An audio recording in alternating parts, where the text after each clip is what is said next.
Selamat pagi saudara, jemaat BCC yang dikasihi Tuhan, para pemirsa dan seluruh umat Tuhan yang mengikuti ibadah online. Mari saudara, saya tidak buang-buang waktu, saya akan ajak saudara untuk berdoa bersama-sama. Dan setelah itu kita akan mendengarkan firman Tuhan. Bapa, kami mengucap syukur buat pagi hari ini Tuhan, Kau melihat umat-Mu, jemaat BCC yang Kau kasihi sudah hadir di tempat ini. Mereka begitu rindu untuk mendengarkan suara-Mu. Mereka semua mengasihi Engkau Tuhan. Dengan segala kesibukan mereka tinggalkan dan mereka mau datang ke rumah-Mu hanya untuk memuji menyembah Engkau. Karena mereka percaya dengan iman yang mereka miliki Tuhan, Engkaulah satu-satunya Tuhan kami, Yesus Kristus, Sang Juru Selamat kami yang layak dipuji, disembah dan diagungkan. Oleh sebab itu Tuhan, hamba percaya ketika Engkau melihat umat-Mu hadir di tempat ini, kami begitu yakin oleh kebenaran firman yang kami dengar, kami imani, kami percaya bahwa Engkau juga hadir di tengah-tengah umat-Mu. Karena firman-Mu berkata, 2-3 orang berkumpul oleh karena nama-Mu, maka Engkau hadir di tengah-tengah mereka. Memang kami tidak pernah melihat Engkau dengan mata jasmani kami, tapi iman kami berani berkata bahwa Engkau hadir di tengah-tengah kami Tuhan. Oleh sebab itu, kami mohon pengampunan daripada Tuhan. Kalau ada kelemahan, kekurangan, bahkan ketidaksempurnaan di dalam kami mengikut Tuhan, Tuhan ampuni. Tetapi kami percaya bahwa melalui kebenaran firman, Engkau akan terus melengkapi umat-Mu Tuhan, menyongsong kedatangan-Mu yang kedua kali. Biarlah tidak ada satupun jemaat di sisi yang tertinggal, oleh karena Kau mengasihi mereka semua. Itulah sebabnya setiap firman kebenaran yang Kau sampaikan, hamba-Mu berdoa biar mereka semua boleh menerima, mempercayai, bahkan menyimpannya dalam hati mereka dan melakukannya. Sehingga kebenaran yang mereka lakukan benar-benar akan memerdekakan hidup mereka semua. Terpujilah nama-Mu Tuhan kekal sampai selama-lamanya. Hamba mohon biarlah Allah Roh Kudus mengambil jalannya ibadah dari pertengahan hingga pada akhirnya. Dan semua kuasa-kuasa kegelapan roh jahat yang akan mencuri kebenaran firman-Mu, kami bersatu hati mengusir di dalam nama Yesus.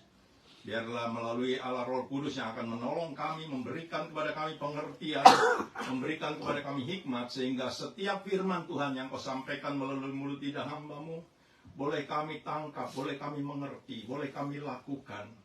Sehingga dengan kami melakukan firman-Mu terus-menerus, bukan Kau sendiri berjanji bahwa nanti Kau akan melihat umat-Mu akan kedapatan benar di hadapan-Mu, karena firman kebenaran yang hidup dalam hidup mereka, rumah tangga mereka, anak mantu dan cucu mereka.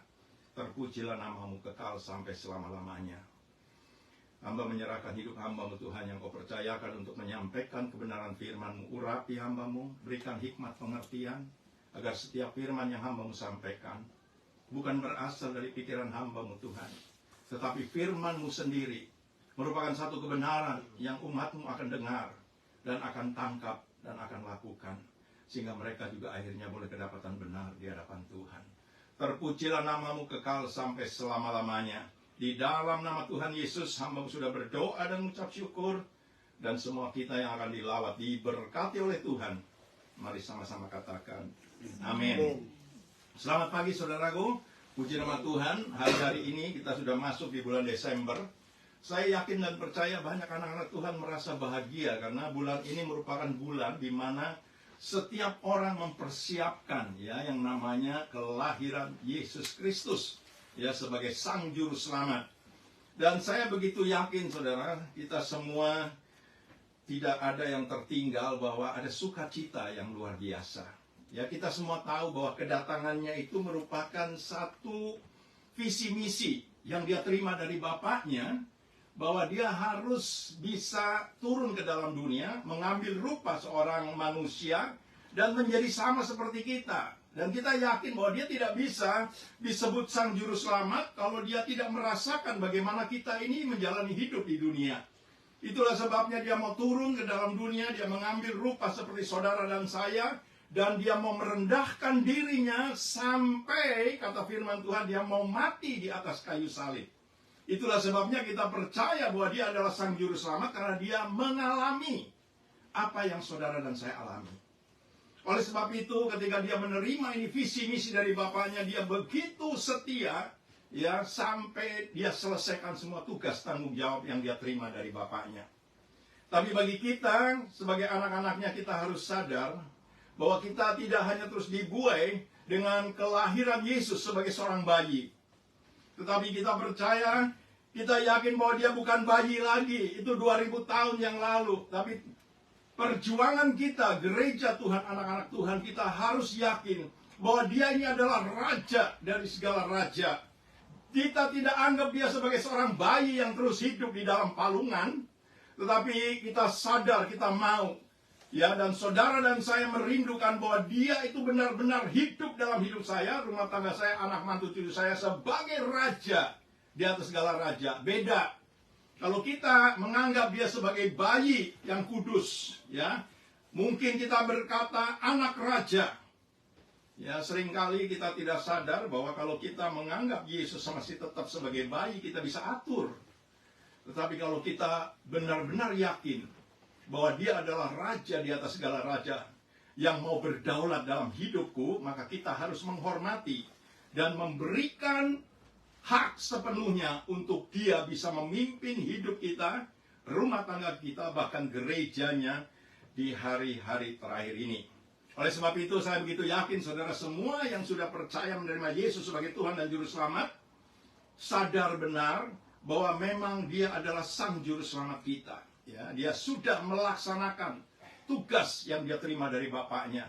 Sehingga kita semua yang harusnya binasa oleh karena pelanggaran, dosa, kejahatan kita, dia mau tanggung itu semua.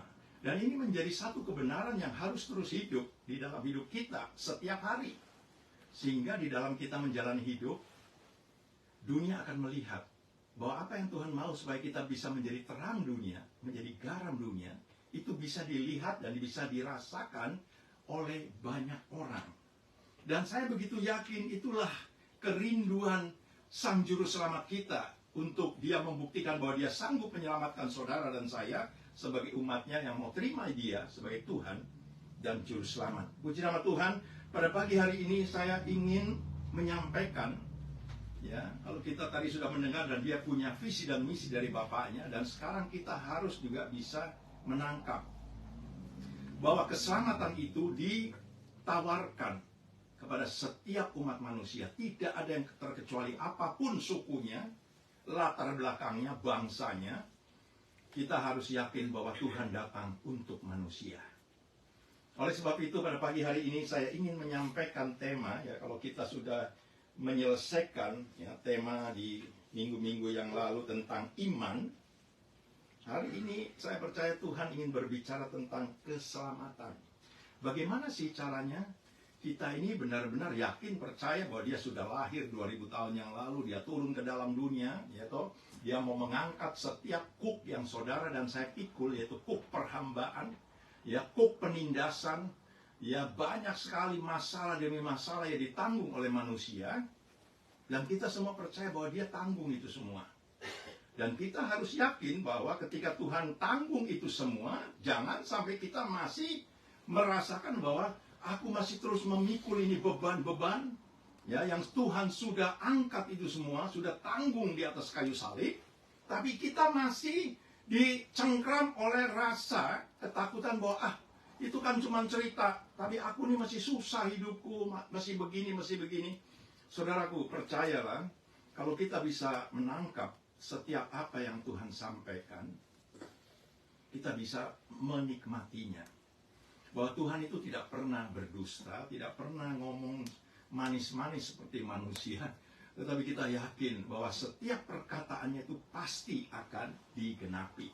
Ya, dia datang ke dalam dunia, dia mengangkat semua beban-beban manusia, sakit, penyakit, kuk, dan lain sebagainya, penindasan demi penindasan, sehingga kita percaya bahwa dialah satu-satunya Tuhan kita, Juru Selamat kita, yang bisa menyelamatkan gerejanya, umatnya yang percaya kepadanya.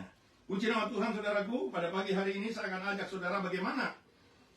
Apakah kita benar-benar sudah yakin bahwa ketika saudara dan saya menerima Yesus sebagai Tuhan dan Juru Selamat, kita diselamatkan?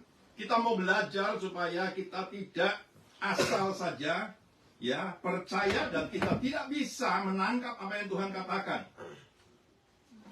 Di dalam Markus 16 ayat 16, Perhatikan baik-baik, saya akan baca. Bagaimana ketika Tuhan sebelum meninggalkan dunia, ya setelah dia mati di atas kayu salib, ya dia dikuburkan 3 hari 3 malam ada di dalam kubur, dan setelah itu dia bangkit. Dan setelah dia bangkit, dia harus memberitahu kepada murid-muridnya tugas dan tanggung jawab yang murid-muridnya harus lakukan. Bahwa murid-murid harus pergi untuk memberitakan Injil keselamatan bagi semua orang. Ya. Itulah sebabnya Alkitab berkata dalam Markus 16 ayat 16, siapa yang percaya dan dibaptis akan diselamatkan, tetapi siapa yang tidak percaya akan dihukum. Tanda-tanda ini akan menyertai orang-orang yang percaya. Mereka akan mengusir setan-setan demi namaku. Mereka akan berbicara dalam bahasa-bahasa yang baru bagi mereka. Saudaraku, kalimat ini harus kita baca pelan-pelan. Saya percaya saudara semua sudah terima Yesus, ya, sudah dibaptis. Kalau ada yang belum, nanti bisa konsultasi dengan saya. Ya, baptis Islam itu semua ada pengertiannya. Dan kalau kita sudah yakin bahwa kita terima Yesus, percaya bahwa Yesus adalah satu-satunya juru selamat, ya, bagi semua umat manusia, kita percaya, kita terima Yesus sebagai Tuhan dan juru selamat, dibaptis. Nah, tapi ingat, ini perkataan kalimat firman Tuhan, makanya saya bilang baca pelan-pelan. Ya, saya yakin saudara harus mau belajar, karena bagaimanapun masih banyak orang yang berpikir ketika dia terima Yesus, dibaptis, selesai sudah urusannya. Dia yakin bahwa dia pasti selamat.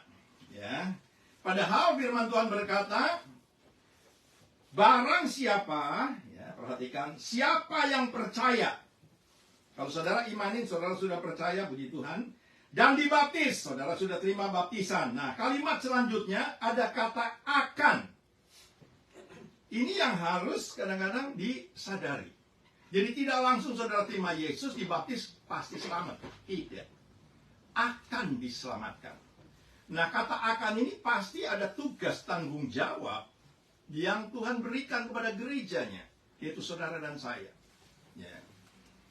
Oleh sebab itu, kalimat ini ketika kita renungkan, kita mulai ingat akan firman yang Tuhan sampaikan. Dalam Filipi 1:29 berkata, saudara dan saya tidak hanya dikaruniai untuk percaya.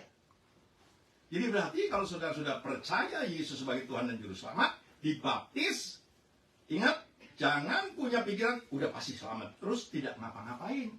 Nah, ya, harus tahu. Bukannya saya mau menyombongkan diri, tapi saya renungkan ini, saudaraku. Dan saya percaya, ya, saya tidak menghakimi, tetapi masih banyak anak-anak Tuhan yang mungkin di dalam pemikirannya, pokoknya aku sudah percaya Yesus. Kalau tanya kamu orang Kristen, iya percaya Yesus, Yesus sebagai Tuhan dan Juru Selamat. Tapi kenapa dia tetap menjadi bayi, tidak menjadi raja di dalam hidup mereka? Kalau dia menjadi raja, maka banyak anak-anak Tuhan di dalam sikap hidupnya bisa membuktikan kepada dunia bahwa Yesus benar-benar hidup dalam hidupnya. Karena apa? Yesus sebagai raja, pemimpin. Dan kalau Yesus sebagai raja pemimpin, kita harus hormat. Dan apa yang dia sampaikan, dia katakan, kita harus renungkan untuk kita lakukan. Itulah sebabnya ini ayat ketika saya renungkan, saudaraku, ada banyak orang Kristen, gereja Tuhan, anak-anak Tuhan percaya bahwa ketika dia percaya Yesus selamatkan. Saya tidak bilang salah. Kalau orang-orang yang punya pengertian begitu, kalau dia sebagai penjahat, saya tidak tahu yang sebelah kanan atau yang kiri, tapi saya percaya yang sebelah kanan, mungkin benar, dia langsung selamat. Ya toh? Karena apa? Karena dia mengakui semua kesalahannya. Kalau memang kita diperhadapkan dengan hal itu, tidak ada waktu lagi untuk mengerjakan keselamatan yang saudara dan saya terima. Saudara persis seperti penjahat yang di sebelah kanan. Tuhan berkata, hari ini juga kau akan ada bersama-sama dengan aku di Firdaus. Waduh, senangnya. Tapi kan dia juga udah mengalami penderitaan oleh karena perbuatannya, toh, kejahatannya, dosanya, dia bayar juga di atas kayu salib. Dan ketika dia terima Yesus, dia selamat, saudaraku. Puji nama Tuhan. Jadi jelas di sini, barang siapa, ya, siapa yang percaya dan dibaptis akan diselamatkan. Kata akan, ingat sekali lagi, akan. Harus ada kelanjutan daripada kepercayaan kita kepada Tuhan. Ya, jadi akan diselamatkan, tetapi siapa yang tidak percaya akan dihukum. Ada orang yang tidak percaya, tapi akhir hidupnya diselamatkan. Kenapa? Karena dia bertobat. Dia merenungkan seperti penjahat ini. Ketika dia renungkan, wah kalau aku begini terus, lama-lama aku binasa, terhilang. Aku pasti akan menjadi orang yang dihukum selama-lamanya. Dan ketika dia menyadari, dia mau datang kepada Tuhan, mencari Tuhan, maka kebenaran demi kebenaran mulai hidup dalam hidupnya. Dia hanya berpikir, kalau aku hidup begini terus, aku pasti akan binasa. Oleh sebab itu, aku mau datang mencari Tuhan. Dan ada ayat yang berkata, barang siapa yang mau datang kepada Tuhan, mencari Tuhan, maka dia akan beroleh hidup. Ya, karena firman Tuhan berkata, carilah Tuhan, maka kamu akan hidup. Sederhana sekali. Bagaimanapun sikap orang yang ketika mendengar firman mencari, ya, dengan gayanya apa segala macam, Tuhan itu tidak terlalu membeda-bedakan orang. Ini orang caranya mencari aku begini, ini orang caranya mencari aku begini. Tuhan itu adalah Tuhan yang tidak pernah membedakan, ya. Bagaimanapun sikap kita, mungkin di pandangan manusia seringkali kita ditertawakan, ya, dianggap sebagai lelucon, tapi Tuhan itu tidak melihat hal itu, karena Tuhan selalu melihat hati. Nah, oleh sebab itu, saudaraku, ketika saudara menangkap pada pagi hari ini, bagaimana caranya supaya kita ini bisa menerima janji Tuhan? Ya, saya sudah percaya, saya sudah dibaptis, tapi saya tetap merindu supaya pada akhir hidup saya bisa berjumpa dengan Tuhan. Saya mau diselamatkan. Alkitab berkata di dalam Filipi 1:29 tadi saya sampaikan bahwa kita semua tidak hanya dikaruniai untuk percaya saja, tetapi Alkitab berkata kita diminta, kita diajak untuk turut menderita seperti Kristus. Ya, mungkin ada anak Tuhan berkata, waduh, kalau gitu aku pasti nanti harus disalib lah, ya toh harus ya dilemparin batu lah, ya toh dipaku lah, dan lain sebagainya. Seringkali ada anak Tuhan berpikirnya terlalu pendek, ya. Padahal penderitaan itu, saya percaya, saudara datang ke sini, saudara sudah menderita. Saya bilang, karena apa? Engkau sudah buang waktumu. Mungkin ada hal-hal yang kau harus kerjakan, tapi oleh karena saudara dan saya mengasihi Tuhan, saudara rela tinggalkan itu semua, sekalipun ada resiko. Dan ini satu namanya penderitaan, ya. Jadi untuk menderita bagi Kristus itu bukan saja harus seperti Tuhan Yesus, ditombak lambungnya, dipaku kedua tangannya, ya atau dipaku kedua kakinya, dimahkotai duri. Tapi ada pengertian-pengertian rohani yang kalau saudara dan saya benar-benar mau setia untuk mengikut Tuhan, mengasihi Tuhan, terkadang saudara tidak rasakan bahwa saudara sudah lakukan itu. Sekarang, apakah tangan saudara dipaku? Tidak. Itu penderitaan. Contoh, saya kasih tahu. Kalau ada orang yang datang kepada saudara, dan dia benar-benar saudara lihat ini orang susah minta tolong. Kalau saudara mengulurkan tangan saudara untuk menolong seseorang, tidakkah sakit itu tangan? Dan kalau saudara lakukan, saya berani berkata, tanganmu sudah melakukan apa yang Tuhan lakukan. Kedua tangannya dipaku, ya, di atas kayu salib. Gampang nggak? Apalagi nolong orang yang kira-kira sudah menyakitkan hatimu. Tapi karena kau percaya bahwa aku ini diselamatkan, bukan hanya percaya, bukan karena saya dibaptis, tapi aku mau menderita buat Tuhan. Menderita bagi sesama. Dan saya begitu yakin, saudaraku, hidup pengiringan saudara kepada Tuhan terus naik level. Kenapa? Karena saudara bisa mengerti yang namanya pikul salib, menyangkal diri itu bukan seperti apa yang mungkin Tuhan omongkan, tetapi dalam kehidupan kita banyak sekali. Saya begitu yakin kalau saudara mau melakukan, kalau saudara sudah belajar, nanti saudara bisa bersaksi, iya. Ya, mungkin saudara bisa datang sama saya, iya Pak, benar. Sulit sekali untuk bisa mengasihi orang yang menyakitkan hatiku, merugikan, ya, bahkan mungkin menipu aku, bahkan pernah mempermalukan aku di depan orang banyak. Saudara sudah belajar tentang bagaimana kehidupan Daud, bedanya Daud dengan Saul, ya. Dan kalau hal itu saudara terus step by step lakukan, percayalah, sekali saudara melangkah memang sakit, tapi di situ ada seorang penolong yang Tuhan janjikan untuk memberikan langkah yang selanjutnya, sehingga ketika saudara terus melangkah, saudara tidak pernah ingat itu menjadi satu penderitaan, tetapi Tuhan bisa ubah penderitaan menjadi satu sukacita. Ya, kenapa? Bukan karena kuat dan gagah kita, tapi karena memang Tuhan mau. Ketika Tuhan melihat saudara mau melangkah satu langkah saja, langkah berikutnya kita tidak sadar bahwa Tuhan yang terus membuat langkah kita. Itulah sebabnya Matius 16 ayat 24-25 berkata, setiap orang, ya, jawab Yesus, setiap orang yang mau mengikut aku, dia harus menyangkal dirinya, memikul salibnya, dan mengikut aku. Wow, untuk mengikut Tuhan, untuk kita bisa terima keselamatan daripada Tuhan, Tuhan itu membawa kita untuk terus berjalan bersama-sama dengan Tuhan, mengikuti, bahkan memiliki sifat-sifat atau kepribadian Kristus yang hidup di dalam hidup kita. Ya. Oleh sebab itu, saudaraku, untuk mendapat keselamatan bukan cukup hanya percaya. Pertama kita harus mau menderita, pikul salib, menyangkal diri. Apa sih pikul salib? Banyak. Ya. Kalau saudara umpama melayani Tuhan, mungkin pelayananmu agak mungkin banyak kekurangannya, tetapi engkau tetap setia. Seringkali engkau merasa bahwa orang seringkali mungkin mengeluarkan kata-kata yang sangat-sangat menyakitkan, ya. Tapi engkau tetap setia karena engkau memiliki kebenaran dalam hidupmu. Aku tetap melayani. Dan kalau kita mau tetap melayani dan mau menerima kata-kata yang tidak enak, itu satu pikulan, ya, yang harus kita terima. Tetapi nanti di situ Tuhan mulai menyempurnakan di dalam apa yang kita kerjakan. Ya, penyangkalan diri artinya apa? Sudahlah, orang boleh ngomong apa saja, tapi aku tahu bahwa aku melakukan untuk Tuhan. Dan kalau saudara merasa bahwa benar ada banyak kekurangan, saudara mau datang kepada Tuhan, minta Tuhan, dengan pelayanan yang aku kerjakan banyak sekali kekurangannya, Tuhan mulai sempurnakan.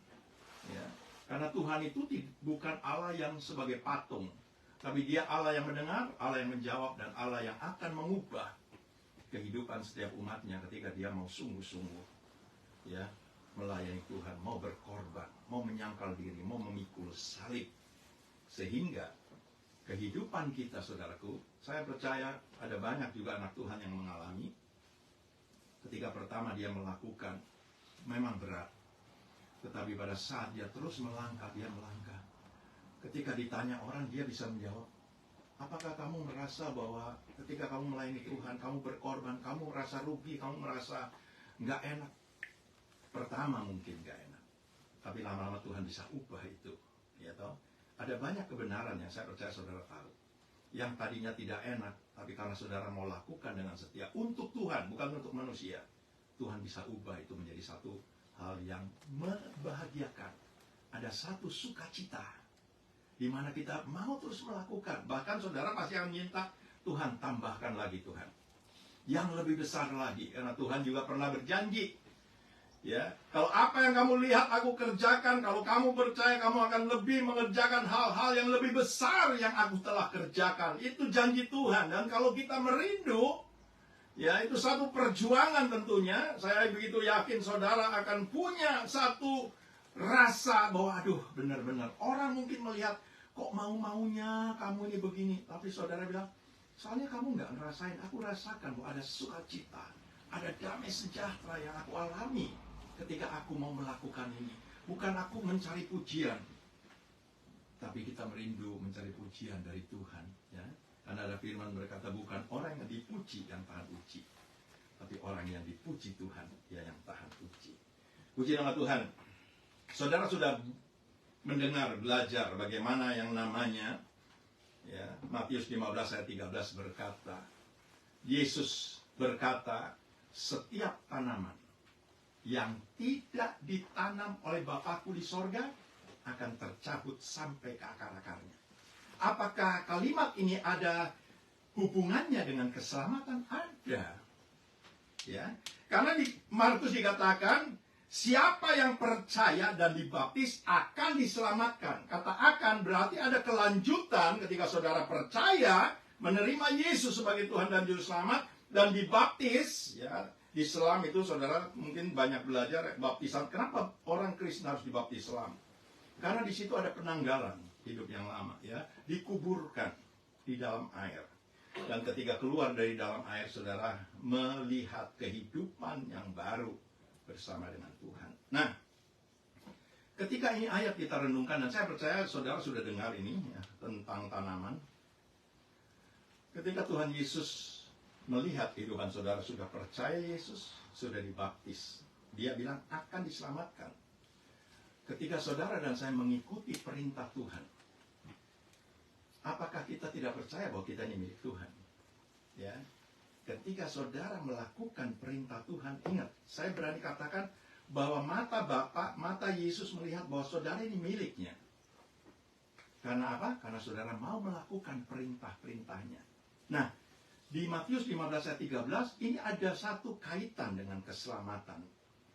Tuhan Yesus menjawab, setiap tanaman, kita ini tanaman loh, yang tidak ditanam oleh Bapakku di sorga akan tercabut sampai ke akar-akarnya. Kenapa sampai dicabut? Karena bukan miliknya. Ya kan? Kita tahu firman Tuhan berkata setiap tanaman yang tidak ditanam. Saya mau tanya sama saudara yang suka tanam. Kalau saudara tidak menanam, saudara bisa mengaku bahwa itu tanaman saudara? Ayo, yang suka nanam-nanam ibu-ibu, jangan sampai tanamannya orang diaku-aku tanaman sendiri. Nah, sekarang kalau saya berbicara tentang tanaman, saya percaya saudara bisa mengaminkan. Ketika saudara menanam sesuatu, apakah cabai atau pare atau apalagi daun bawang dan lain sebagainya, saudara tanam. Saya mau tanya, atau tanaman hiasan sekalipun, kalau saudara yang memiliki, saudara perhatiin nggak? Apa saudara biarin, mau hidup, mau mati. Itu mah bukan Tuhan, ya. Dia tidak merasa bahwa dia memiliki tanaman. Tetapi kalau saudara yang menanam, pasti saudara peduli dengan tanaman saudara, ya. Istri saya aja dia senang sekali sama itu pohon jeruk, yang tidak ngeluarin jeruk, cuma daunnya saja yang dipakai untuk masak. Dia selalu ingetin saya, lihatin kalau ada matahari, tolong dipindahin supaya dia kena matahari, karena kalau di luar kedinginan. Perhatikan, orang yang memiliki tanaman, dia punya tanggung jawab loh. Nah, dari ayat Matius 15 dan 13, kita yakin bahwa kita ini milik daripada Bapa di sorga. Perhatiannya Bapa terhadap hidup kita itu luar biasa, lebih daripada manusia. Kenapa? Karena tanaman yang ditanam oleh Bapa, ada kepedulian Bapa kita tentang tanaman itu. Dia tidak mungkin sampai, kok nggak bisa berbuah ya? Lebih baik buang aja. Padahal itu tanamannya. Dan saya percaya setiap orang yang memiliki, dia punya tanggung jawab. Apapun dia korbankan. Karena itu miliknya. Ya. Oleh sebab itu, saudaraku, saya begitu yakin ini ayat ada kaitan dengan keselamatan yang Tuhan berikan, yang Tuhan janjikan kepada gerejanya, umatnya. Jadi jelas tidak ada tanaman yang tidak dimiliki dia peduli. Tetapi setiap manusia, termasuk Bapa kita di sorga, saudara ini dan saya sebagai tanaman yang ditanam. Bagaimana seandainya kalau tanaman itu mungkin lama sekali ya baru berbuah, atau mungkin sudah ditungguin kok nggak keluar buahnya. Kalau kita baca di firman Tuhan, apa yang Matius 15 ayat 13 katakan, ini saya begitu yakin bahwa saudara dan saya adalah tanaman yang ditanam oleh Bapa. Terus kita bertanya, adakah di antara kita yang mungkin cara tanaman yang ditanam oleh Bapa mengeluarkan buahnya berbeda atau waktunya berbeda? Ada. Ya tidak usah khawatir. Tetapi cara Bapa memelihara hidup saudara dan saya sebagai tanaman itu luar biasa. Kenapa? Karena dia yang memiliki hidup saudara dan dia bertanggung jawab. Kalau kita tahu bahwa dia kirim Yesus ke dalam dunia itu untuk menyelamatkan saudara, ya, untuk mengubah semua apa yang saudara dan saya alami, dan dia tidak bilang hanya tunjuk nanti saya ubah, tapi dia buktikan bahwa aku juga mengalami, sehingga dia bisa kasih tahu sama kita. Nah, demikian juga saudaraku, ada tanaman, karena ini milik daripada Bapa, ada tanaman yang ketika diperhatiin kok sudah lama nggak keluar buahnya. Mungkin secara manusia seringkali, ngapain ini tanaman kayaknya nggak bagus, udahlah potong saja daripada nyesekin tanah, kan begitu ya. Ternyata Bapak juga punya pemikiran begitu. Tetapi kalau dia punya tanaman, dia memiliki, ada tanggung jawab, ada kepedulian, ya. Tidak hanya udahlah main buang aja, tidak. saya akan ajak saudara melihat ini ayat ya di dalam Lukas pasal yang ke-13. Semua ini perumpamaan supaya saudara bisa menangkap bahwa kalau saudara yakin bahwa saudara ada yang punya, yaitu Bapa di sorga, percayalah. Jangan pernah mau dengarkan suara-suara lain, roh-roh lain. Tapi percayalah bahwa Bapa peduli banget sama hidup kita. Dia tahu, kita belum tahu masa depan kita bagaimana, tapi dia sudah pernah merancangkan. Ya. Dia tidak pernah kan merancangkan masa depan penuh dengan kecelakaan, ya toh, kekurangan, minta-minta dan lain tidak. Saya percaya Bapak tidak punya pemikiran gitu. Tapi yang saya bisa tangkap bahwa dia mempunyai rancangan, ya, damai sejahtera buat saudara dan saya. Rancangan masa depan yang penuh harapan. Tapi saudara tidak bisa bilang amin terus saudara tangguh tangan. Saudara harus juga berjuang seperti apa yang Markus 16 ayat 16 berkata, akan diselamatkan. Kita sudah terima Yesus sebagai Tuhan dan Juru Selamat, kita sudah dibaptis, mari kita kerjakan. Supaya di dalam kita mengerjakan, kita tahu bahwa ada banyak hal yang kita tidak mampu. Tapi karena kita ini miliknya Bapa, dia kirim penolong. Untuk menolong kita, memberitahu jangan begini, ini harus begini, ini harus begini. Sampai akhirnya kita tahu, wah benar juga ya. Nah, saudaraku saya akan ajak bagaimana tanaman yang dimiliki oleh seseorang ketika dia mencari buah, sudah 3 tahun dia bilang firman Tuhan. Dia datang, kok nggak keluar-keluar buahnya. Dia bilang sama yang penunggu, ini bukan tanaman liar dong. Ada yang nunggu, yang memperhatikan. Sehingga dia membela. Tuhan, janganlah kasih waktu 1 tahun lagi. Nah, kita baca saja. Lukas pasal yang ke-13. Dengarkan ini. Ayat 6-9. Bagaimana kalau kita benar-benar ditanam? Berarti ada yang punya nih ya. Bukan tanaman liar. Perumpamaan tentang pohon ara yang tidak berbuah. Lalu Yesus mengatakan perumpamaan ini. Seorang mempunyai pohon ara yang tumbuh di kebun anggurnya, dan dia datang untuk mencari buah pada pohon itu. Tetapi ia tidak menemukannya. Ini bukan pohon liar loh ya. Pohon yang memiliki tuan. Lalu ia berkata kepada pengurus kebun anggur itu, sudah 3 tahun aku datang mencari buah pada pohon ara ini dan aku tidak menemukannya. Tebanglah pohon ini. Untuk apa ia hidup di tanah ini dengan percuma? Ayat 8 perhatikan. Jawab orang itu, Tuhan, biarkanlah dia tumbuh tahun ini lagi. Dibiarkan tumbuh itu bukan tidak diapa-apain, cuma dikasih kesempatan. Tetapi ini penunggu, ini penolong, ini punya juga. Bagaimana caranya untuk menolong ini pohon supaya tidak ditebang. Jawab orang itu, Tuhan, biarkanlah dia tumbuh tahun ini lagi. Apa yang dia lakukan? Aku akan mencangkul tanahnya. Perhatikan, ada banyak anak-anak Tuhan diartikan sebagai tanaman yang ditanam ya oleh Bapak. Tetapi seringkali tanah hatinya ini keras ya, seringkali tidak menyadari bahwa tanah hatinya itu merupakan tanah hati yang banyak batu-batunya, banyak kepahitan, banyak menaruh sakit hati, tidak bisa mengampuni sesama, tidak bisa punya belas kasihan. Perhatikan baik-baik saudara, jangan sampai kita nggak bisa menangkap ini. Ketika kita terus mengeraskan hati, walaupun ada seorang penolong yang tahu persis masalah, kenapa sampai kita tidak menghasilkan buah? Kenapa sampai gereja Tuhan di hari-hari terakhir ini tidak bisa jadi berkat bagi banyak orang? Oleh karena punya kekerasan hati. Tapi kita harus mengucap syukur ada penolong, yaitu Roh Kudus yang selalu mengingatkan. Kalau kita mau rela saja sudahlah. Sakit loh ya dibersihin, ya. Dicangkul itu tanah hati sakit. Jangan bilang baca begini, aduh enak denger ini, sakit saudaraku. Dan kalau saudara lakukan yang sakit itu yang sakit bisa berubah. Karena Tuhan itu tahu. Tapi kalau kita mengeraskan hati ya sakit terus. Ya lama-lama Tuhan datang kita tidak bisa berjumpa. Nah saya teruskan dulu. Ini satu perumpamaan yang saya begitu yakin. Ketika kita mau renungkan ulang demi ulang dibaca, nanti Tuhan akan singkap ini rahasia. Sehingga saudara dalam menjalani hidup tidak pernah lagi khawatir, takut gimana ya. Dia lebih tahu, karena dia yang menciptain dunia serta segala isinya, bahkan hidup saudara, hidup saya, rumah tangga kita, Tuhan yang menciptakan. Jadi perhatikan ini, orang yang punya tanggung jawab untuk menunggu, memperhatikan. Ini tanaman yang dimiliki oleh tuannya. Jawab orang itu, Tuhan, biarkanlah dia tumbuh. Tahun ini lagi aku akan mencangkul tanahnya. Dia tahu ini yang menjadi persoalan, kenapa ini pohon tidak bisa bertumbuh, tanahnya. Saudara belajar tentang 4 macam tanah ya. Pinggir jalan, tanah yang berbatu-batu, tanah yang penuh dengan semak duri, ya toh, tanah yang banyak sekali batu-batunya dan lain sebagainya.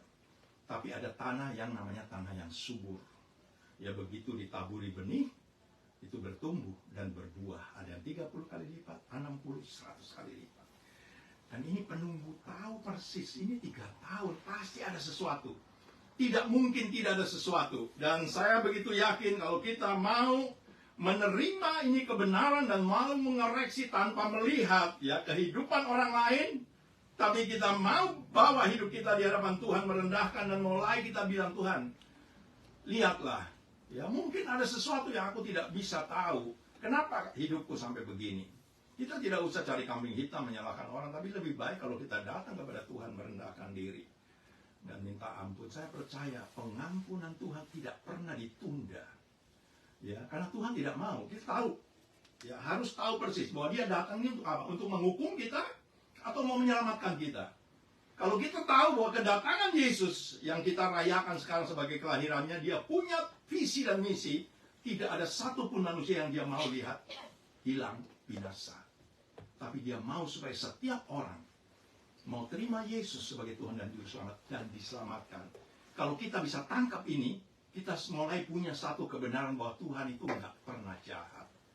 Tidak pernah jahat. Bagaimanapun jahatnya manusia, Dia tidak pernah bilang, ya kamu, gara-gara kamu sih jahat, makanya kamu terima ini. Kalau Dia memang begitu, Dia tidak akan ngomong sama penjahat, kamu sudah berbuat jahat, sudah bunuh orang, nipu orang, dan lain sebagainya. Nggak usah minta tolong sama saya. Tidak begitu Tuhan. Tapi begitu Tuhan digerakkan oleh belas kasihan dari salah seorang penjahat, Tuhan, memang kami ini layak untuk dihukum karena kami jahat. Tapi Dia bilang sama temannya, tentang orang ini kita tidak pernah lihat dia berbuat jahat. Di situ Dia mulai bilang, Tuhan, kalau Engkau sampai di dalam kerajaan-Mu, ingatlah. Coba perhatikan ini kalimat. Apakah dia bilang, Tuhan ampuni Tuhan dosaku, aku sudah begini, aku sudah begitu. Ya kan? Dia tidak ngomong begitu, tapi Tuhan lihat sampai ke dalam hatinya. Dan Tuhan jawab. Nah, ketika ini si penunggu melihat, ini ada masalah nih sama ini pohon. Janganlah ditebang, kasihan. Walaupun tuannya bilang, nyesak-nyesakin tanah.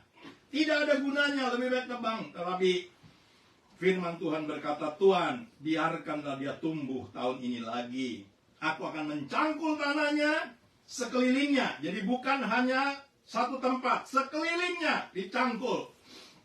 Dan memberi pupuk. Nah, pupuk.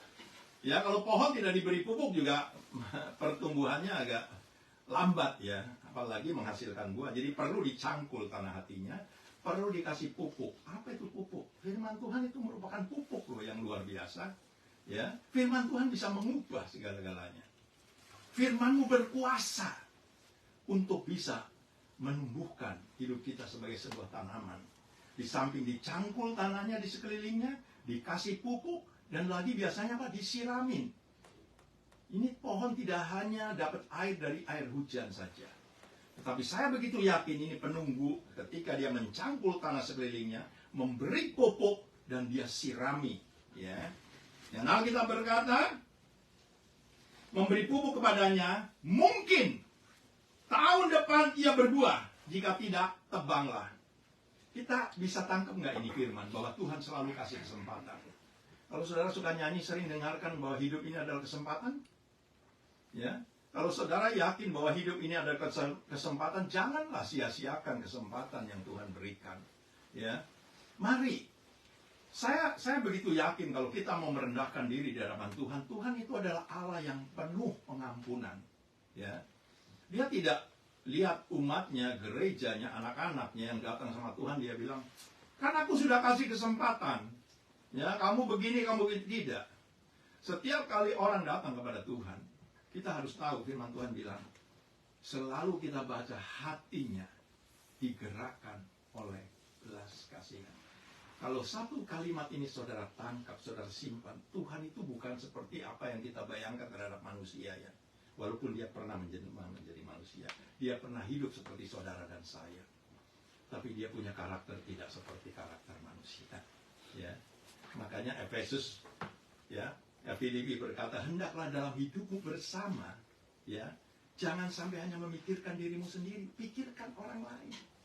Itu karakternya Tuhan. Bahkan Tuhan ingatkan, hendaklah di dalam hidupmu bersama menaruh pikiran dan perasaan yang terdapat juga dalam Kristus Yesus. Saya sangat bahagia kalau jemaat di sisi ini punya karakter seperti Yesus, ya, saling peduli satu dengan yang lain. Dan saya begitu yakin berkat-berkat Tuhan tidak pernah bisa saudara tampung, ya. Karena di mana ada kesatuan hati, di mana ada kasih sayang, di mana ada mengasihi satu dengan yang lain, bukankah Tuhan berkata, aku akan mencurahkan berkat-Ku kepada mereka semua, sehingga mereka semua berkelimpahan. Bagi jemaat yang terus ikut doa pagi masih ingat, ya, apa yang Salomo katakan tentang ayahnya. Daud itu merindu untuk membangun rumah Tuhan, ya kan? Tapi dia tidak punya kesempatan. Karena apa? Masalahnya terlalu banyak. Peperangan di mana-mana, musuhnya banyak. Tetapi ketika Tuhan menunjuk Salomo, dan Salomo mengatakan di dalam 1 Raja-Raja, berkata, sekarang Tuhan menyatakan janjinya. Waktu ayahku merindukan untuk membangun bait kudus Tuhan, rumah Tuhan, Tuhan bilang tidak, bukan kamu. Ya, kenapa? Karena kamu terlalu banyak menumpahkan darah. Banyak sekali masalah yang dihadapi. Tapi ketika negara ini, Israel, aman, ya, setelah semuanya beres, Daud juga menyelesaikan, dan Daud melimpahkan ini tahta kerajaan kepada anak kandungnya yang namanya Salomo. Ketika saudara baca di dalam 1 Raja-Raja, maka di situ Alkitab berkata, ketika negara ini aman, tidak ada lagi musuh, semua bangsa-bangsa raja pada datang, ya, mempersembahkan korban karena Salomo diangkat menjadi raja gantikan ayahnya. Maka disitulah firman Tuhan berkata, ketika ini aman negara, maka mulai Salomo bisa membangun rumah Tuhan.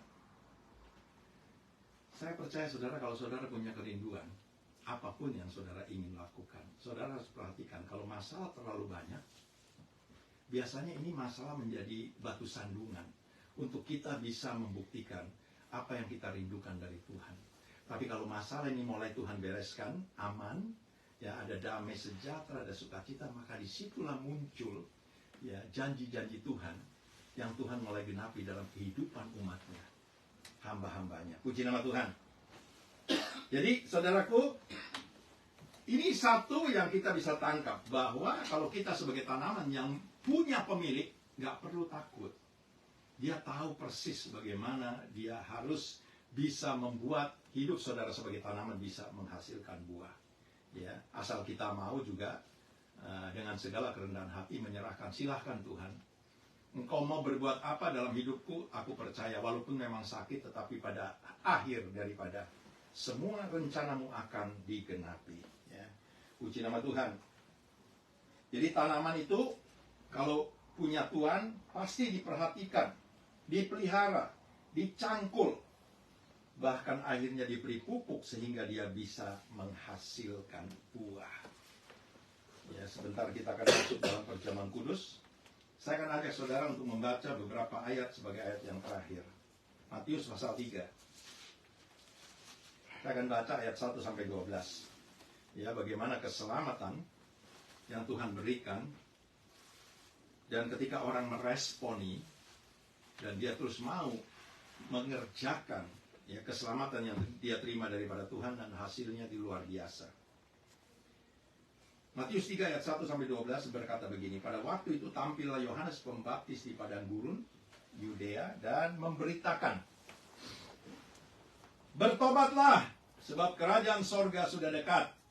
Sesungguhnya dialah yang dimaksudkan Nabi Yesaya ketika ia berkata, ada suara orang yang berseru-seru di padang gurun. Saya percaya saudara semua sudah mendengar ini, berita keselamatan, Injil keselamatan, disampaikan. Bertobatlah dan berilah dirimu dibaptis. Ya. Bertobat dan mengaku dosa, maka keselamatan itu akan menjadi bagian hidup saudara ketika saudara mau melakukannya. Sesungguhnya dialah yang dimaksudkan Nabi Yesaya ketika ia berkata, ada suara orang yang berseru-seru di padang gurun. Persiapkanlah jalan Tuhan, luruskanlah jalan baginya. Yohanes memakai jubah bulu unta dan ikat pinggang kulit, dan makanannya belalang dan madu hutan. Maka datanglah kepadanya penduduk. Ketika orang mendengar berita keselamatan, orang tergantung. Ada orang yang meresponi, ada orang yang berkata, alah, itu kan orang yang mungkin di padang gurun, ya toh. Orang berbaju bulu domba, makanannya madu dan belalang, ya mungkin saja ada orang yang mengatakan hal-hal yang aneh-aneh. Tetapi orang yang meresponi, saudaraku, perhatikan Alkitab berkata, maka datanglah, ya, kepadanya penduduk dari Yerusalem, dari seluruh Yudea dan seluruh daerah sekitar Yordan. Lalu apa ketika dia mendengar, bertobatlah, berilah dirimu dibaptis, karena kerajaan surga sudah dekat. Ketika orang-orang itu datang, lalu sambil mengaku dosanya, mereka dibaptis oleh Yohanes di sungai Yordan. Jadi terima Yesus ketika Yohanes memberitakan pertobatan, keselamatan ini harus disampaikan kepada bangsa-bangsa. Dan orang meresponi, dia datang, mengaku dosanya, dibaptis. Bukankah firman Tuhan dalam Markus, dia menerima, ya, keselamatan, akan diselamatkan. Tapi harus mengerjakan, tidak hanya berhenti sampai di situ. Dan Alkitab berkata, tetapi waktu ia melihat banyak orang Farisi, ini orang Farisi orang yang mengenal kebenaran, yang tahu hukum-hukum Taurat, dan orang Saduki datang untuk dibaptis. Ya, padahal sebetulnya mereka harus sudah dibaptis, karena mereka adalah orang-orang yang mengerti hukum Taurat, mengajar orang. Berkatalah ia kepada mereka, hai kamu keturunan ular beludak, siapakah yang mengatakan kepada kamu bahwa kamu dapat melarikan diri dari murka yang akan datang? 8. Jadi hasilkanlah buah yang sesuai dengan pertobatan. Dan janganlah mengira bahwa kamu dapat berkata dalam hatimu, Abraham adalah bapa kami, karena aku berkata kepadamu, Allah dapat menjadikan anak-anak bagi Abraham dari batu-batu ini. Kita yakin itu. Kalau kita juga dicipta dari debu tanah dan dihembusi oleh nafas hidup Allah, maka kita menjadi manusia yang bisa bergerak, ya, bisa melakukan sesuatu, bisa berbicara, bisa berkomunikasi. Nah, setelah itu ayat 10 dikatakan, kapak sudah tersedia pada akar pohon, dan setiap pohon yang tidak menghasilkan buah yang baik pasti ditebang dan dibuang ke dalam api. Aku membaptis kamu dengan air sebagai tanda pertobatan. Jadi terima Yesus dibaptis itu tanda pertobatan. Tapi yang Tuhan minta, kita hanya cukup percaya Yesus, dibaptis, akan diselamatkan dan berhenti. Alkitab berkata ketika orang-orang datang, ya toh, ingin dibaptis oleh Yohanes, mereka pertama mengaku dosanya dan dibaptis. Dan Yohanes memberitahu, ketika engkau bertobat, aku membaptis kamu dengan air. Itu sebagai tanda pertobatan. Tetapi dia yang akan datang, yaitu Yesus, Yohanes berkata kepada penduduk Yerusalem dan orang-orang Farisi dan Saduki, untuk membuka tali kasutnya saja aku tidak layak. Jadi ada kelanjutan daripada baptisan air dan pertobatan. Apa itu buah-buah yang harus dikeluarkan? Dan Yohanes berkata, dia nanti tidak lagi membaptis kamu dengan air, tetapi dengan roh dan api. Wow. Ini yang kalau gereja Tuhan menerima ini baptisan, saya percaya umat Tuhan yang menerima baptisan roh dan api tidak gampang lagi ditarik oleh daya tarik dunia. Saya teruskan dulu.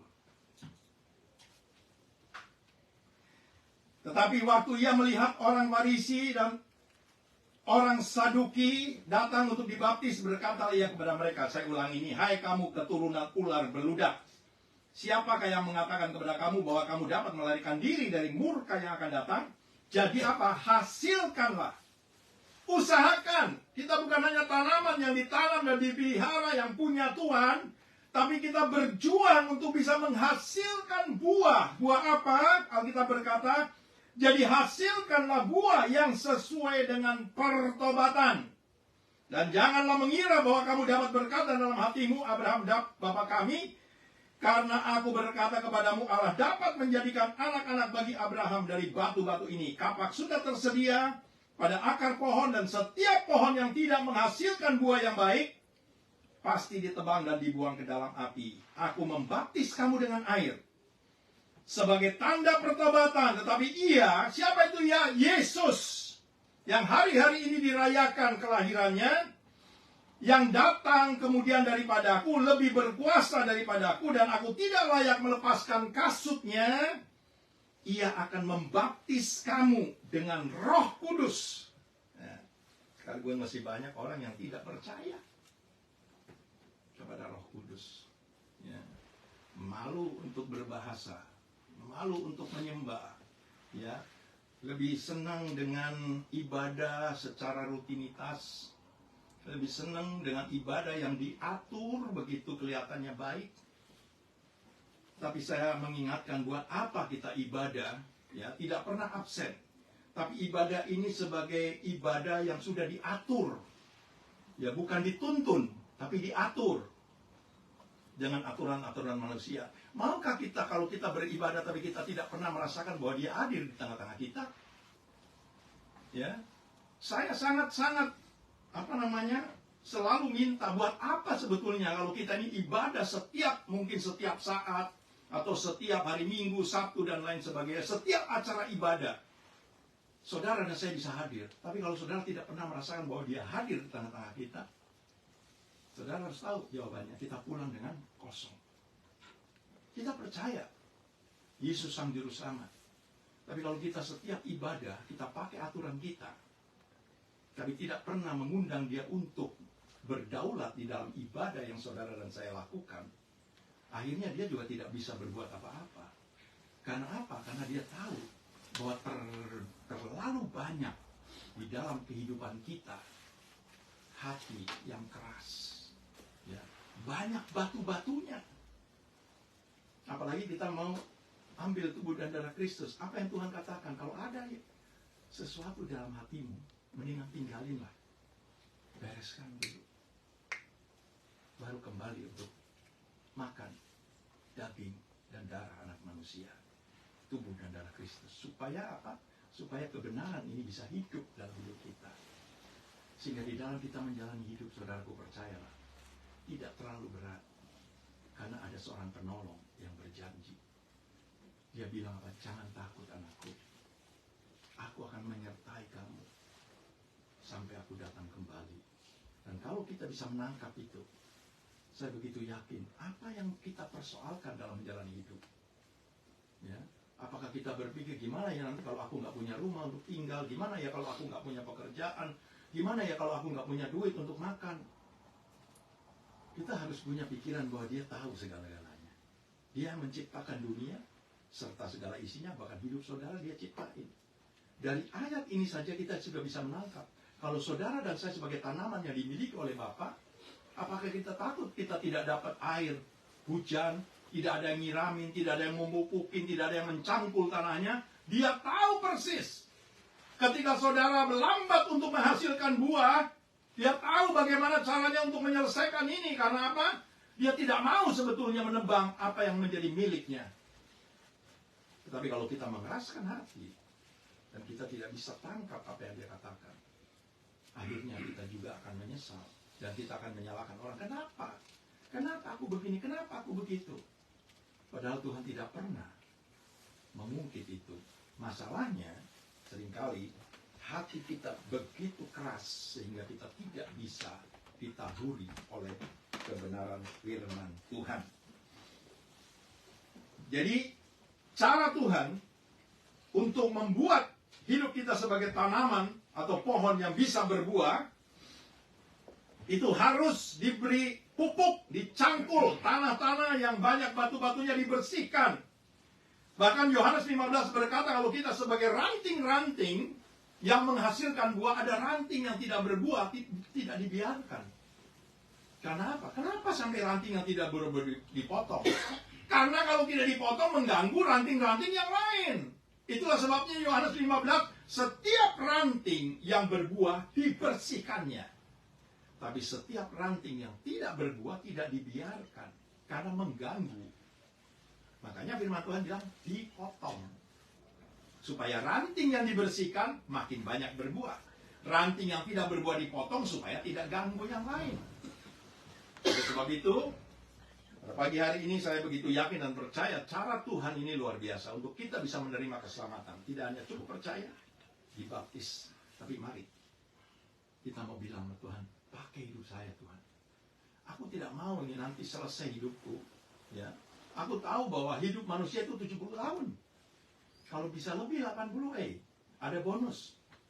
Apa bonusnya? Kesukaran dan penderitaan. Tapi kalau saudara bisa menyelesaikan 70 tahun dengan satu kehidupan sebagai pohon yang bisa menghasilkan buah, saya percaya engkau tidak pernah akan takut mati. Anytime Tuhan mau panggil, silahkan Tuhan.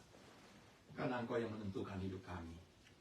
Tetapi kalau Tuhan beri kesempatan lebih daripada 70, berarti kita tahu bahwa Tuhan mau pakai hidup saudara supaya bisa menjadi berkat orang lain.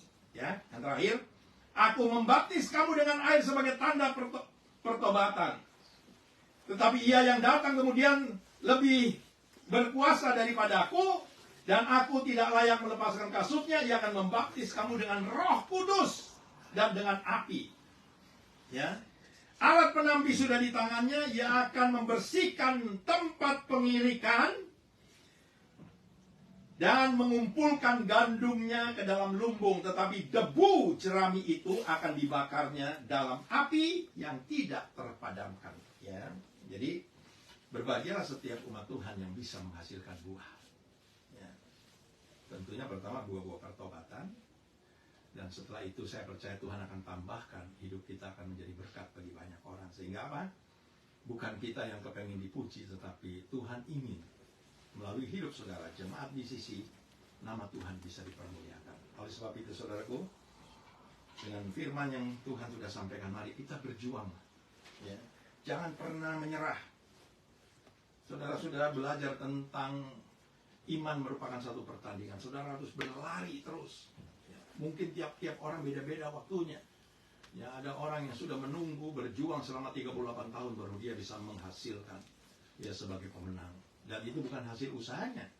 Sehingga kita tahu bahwa kebenaran berdasarkan iman merupakan kasih karunia. Ya. Efesus 2 ayat 8 berkata, bukan karena usahamu kamu diselamatkan, tapi oleh karena kasih karunia. Itu pemberian dari Tuhan. Kenapa Tuhan memberi? Apakah Tuhan akan memberi semua orang? Ya tidak. Tergantung dari orang yang bisa menangkap dan dia berjuang. Ya berusaha. Ya dengan mungkin kemampuan yang terbatas. Tetapi ada seorang penolong yang terus memberikan ya kemampuan yang luar biasa. Sehingga kita sadar bahwa akhirnya kita tahu ini bukan usaha saya.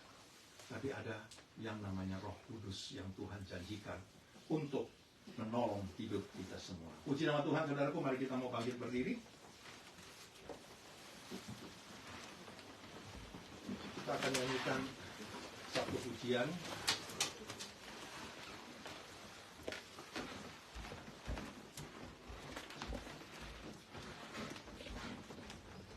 Saya minta tolong dicarikan itu lagu yang Mahkota Duri, bisa nggak? Mahkota duri di kepalanya. Kita harus bisa renungkan apa yang Tuhan lakukan buat hidup kita, saudara. Sehingga kalau saudara bisa merenungkan apa yang Tuhan sudah lakukan dalam hidup kita, saya percaya kita tidak pernah hitung-hitungan sama Tuhan. Ya. Kita mau berkata, Tuhan, sisa hidupku aku mau persembahkan untuk Tuhan. Pakailah hidup saya Tuhan. Aku tidak mau tinggalkan dunia ini tanpa melakukan sesuatu, ya, supaya akhirnya saudara bisa berbahagia. Seperti apa yang Paulus katakan bahwa kematian itu bukan satu hal yang menakutkan. Kematian itu adalah satu peristirahatan yang Tuhan berikan kepada umatnya ketika dia mau bekerja di dalam hidupnya untuk keselamatan yang dia terima. Haleluya.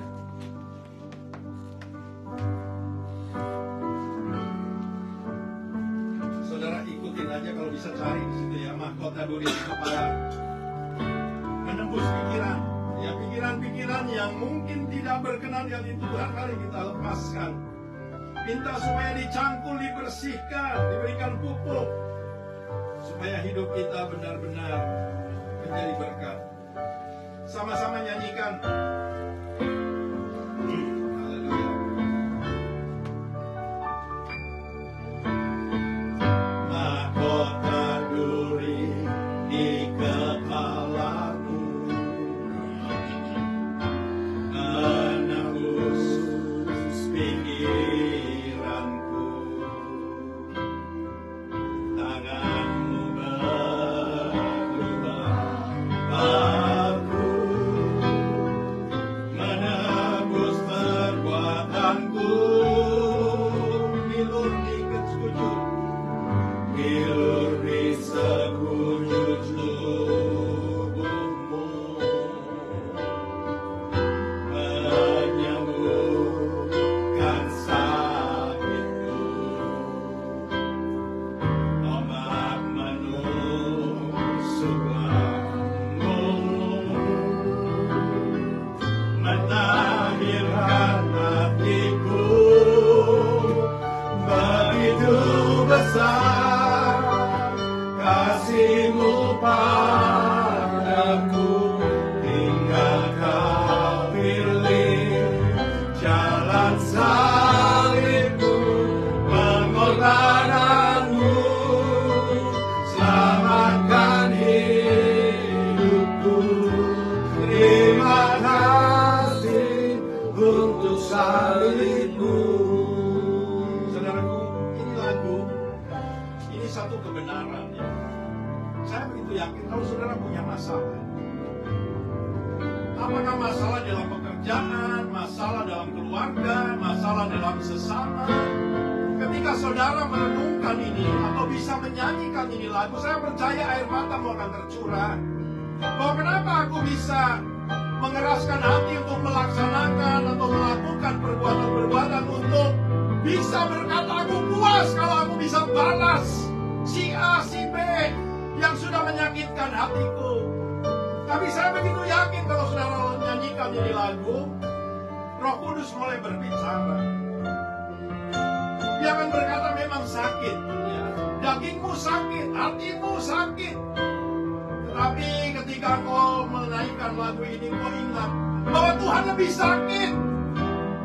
Dan tidak ada orang yang bisa melebihi apa yang Tuhan sudah tanggung.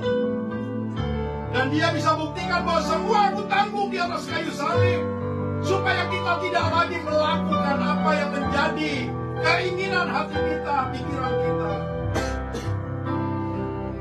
Mari saudara kita nyanyikan sekali lagi dengan sungguh-sungguh. Saudara siapkan hatimu untuk mengambil tubuh dan darah Kristus. Kalau kita bisa terima itu tanpa membayar apa-apa, hanya Tuhan maukah saudara dan saya mendengarkan suaranya, melakukan perintah-perintahnya? Bukankah firman Tuhan berkata perintah-perintahnya itu tidak sukar? Saudara tidak usah bayar jutaan dolar untuk melakukan perintah-perintah Tuhan. Tuhan hanya ingin, apakah kau membuka hatimu? Apakah kau mau mendengarkan suaraku dan melakukannya? Haleluya, kita nyanyi sekali lagi. Mahkota duri di kepalamu, menembus pikiranku. Tanganmu berubah aku, menembus perbuatanku.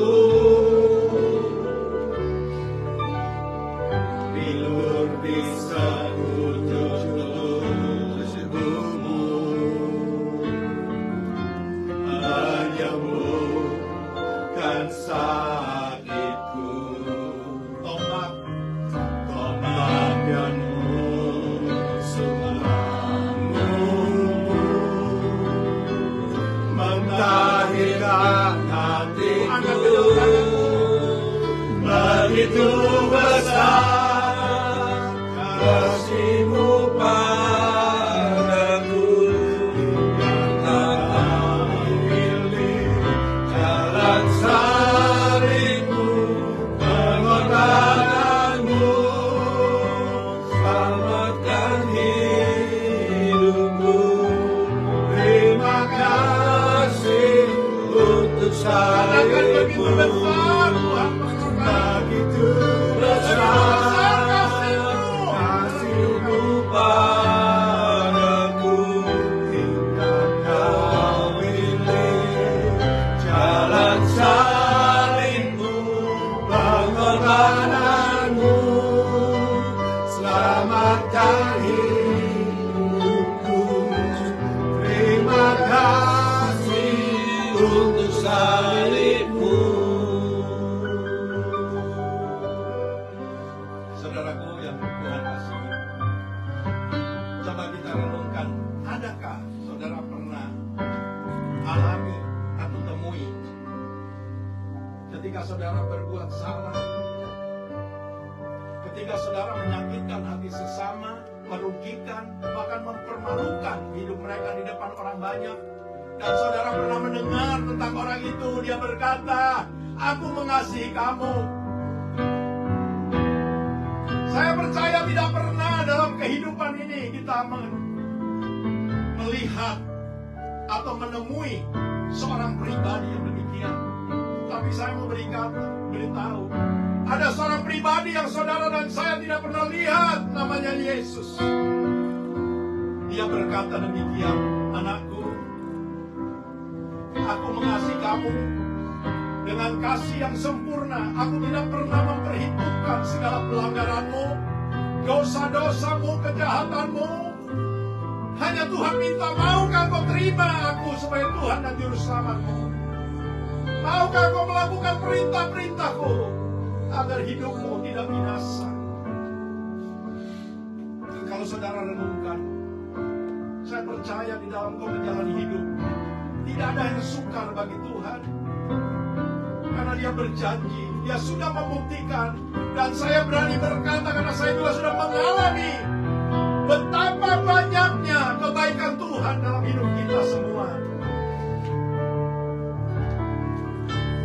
Begitu besar kasih-Mu padaku, hingga Kau pilih jalan salib-Mu, pengorbanan-Mu, selamatkan hidupku. Terima kasih untuk salib-Mu.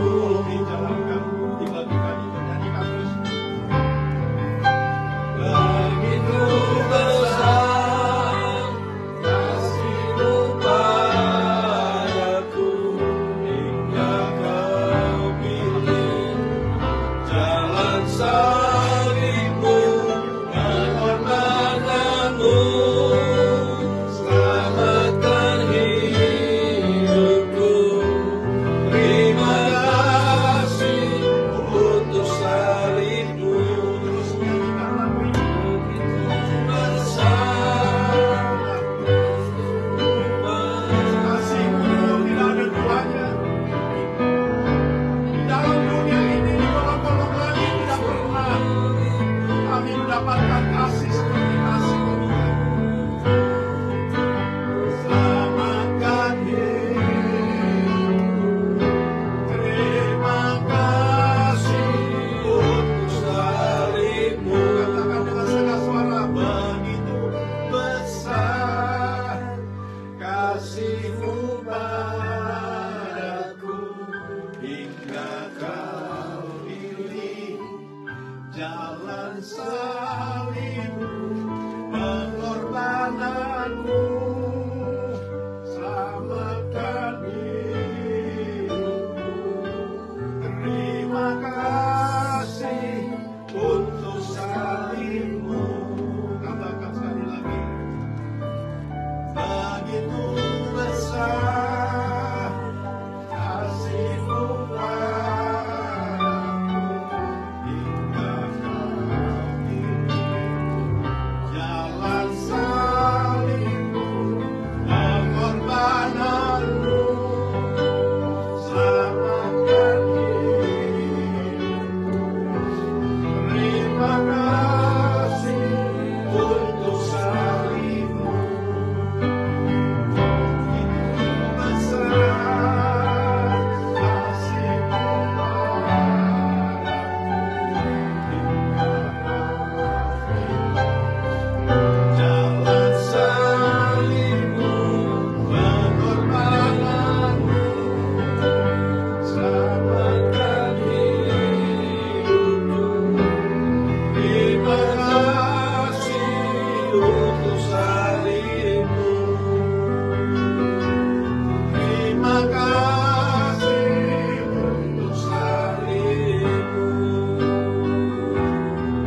semua tahu dihancurkan.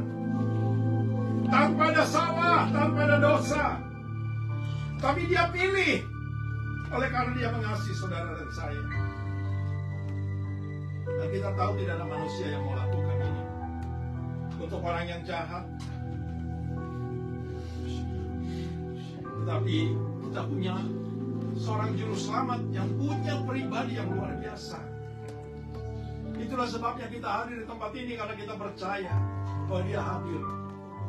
Dia mengenal kehidupanmu. Dia mengenal sampai ke dalam hatimu yang sangat dalam.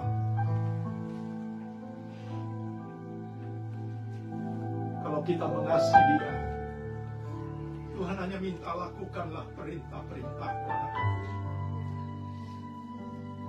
Janganlah keluar dari jalan-jalan yang Aku sudah tentukan, sehingga engkau akan melihat ada satu perhentian kekal.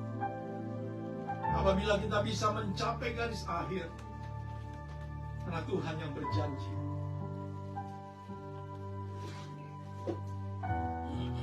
Angkat ini roti lebih tinggi dari kepala, saya akan bacakan firman Tuhan.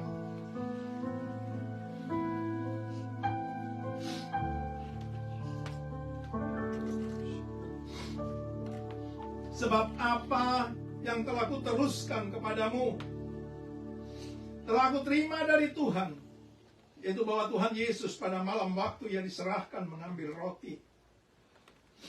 Dan sesudah itu Ia mengucap syukur atasnya. Ia memecah-mecahkannya dan berkata, inilah tubuhku yang diserahkan bagi kamu. Perbuatlah ini menjadi peringatan akan Aku.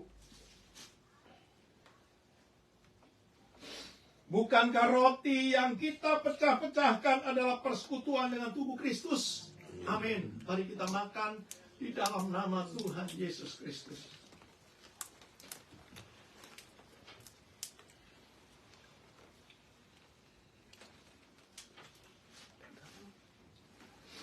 Kita angkat ini anggur, lambang daripada darah Yesus yang kudus, yang tidak pernah berdosa. Darah yang mahal, yang sudah tercurah untuk membersihkan segala dosa dan kenajisan hidup kita. Demikian juga yang mengambil cawan sesudah makan, lalu berkata, cawan ini adalah perjanjian baru yang dimeteraikan oleh darahku. Perbuatlah ini setiap kali kamu meminumnya menjadi peringatan akan Aku. Bukankah cawan pengucapan syukur? Yang atasnya kita ucapkan syukur adalah persekutuan dengan darah Kristus. Amin. Mari kita minum di dalam nama Tuhan Yesus Kristus.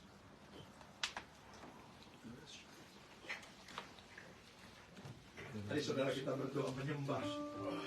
Ucapkan syukur kepada Tuhan. Jangan tutup mulutmu. Katakan, Tuhan, Kau begitu baik dalam kehidupan. Kau begitu mengasihi kami, Tuhan, yang harusnya kami terima perbuatan kami. Tapi Kau memilih selalu memberikan kasih.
syukur kalau Engkau melawat umat-Mu di tempat ini, Tuhan.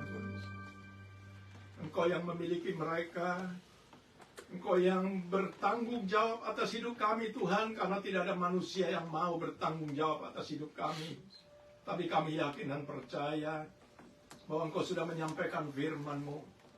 Engkau punya cara yang begitu luar biasa. Bahkan kami tidak pernah mampu memikirkan cara-Mu yang ajaib dalam hidup setiap umat-Mu dimanapun mereka berada, Tuhan. Oleh sebab itu, Bapa, tanamkan, meteraikan setiap firman yang mereka dengar, sehingga di dalam mereka menjalani hidup, mereka tidak pernah lupa akan kebaikan-Mu, akan kasih-Mu dalam hidup mereka. Sehingga mereka tidak pernah lagi dicengkeram oleh ketakutan, kekhawatiran, karena Engkau yang menjadi milik hidup mereka semua.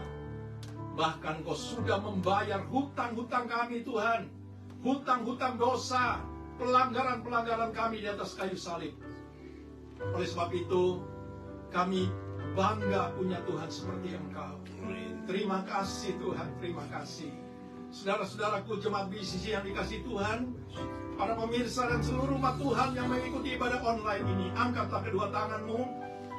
Terimalah berkat Allah Bapa kita di sorga, serta kasih sayang dari anaknya Yesus yang menjadi Tuhan dan Juru Selamat saudara dan saya, dan persekutuan bersama Allah Roh Kudus yang terus mengajar, membimbing, memberitahu, bahkan menyingkapkan setiap rahasia firman, mulai pagi ini, besok, dan sampai Tuhan Yesus datang kembali, dan Tuhan akan menjemput kita semua.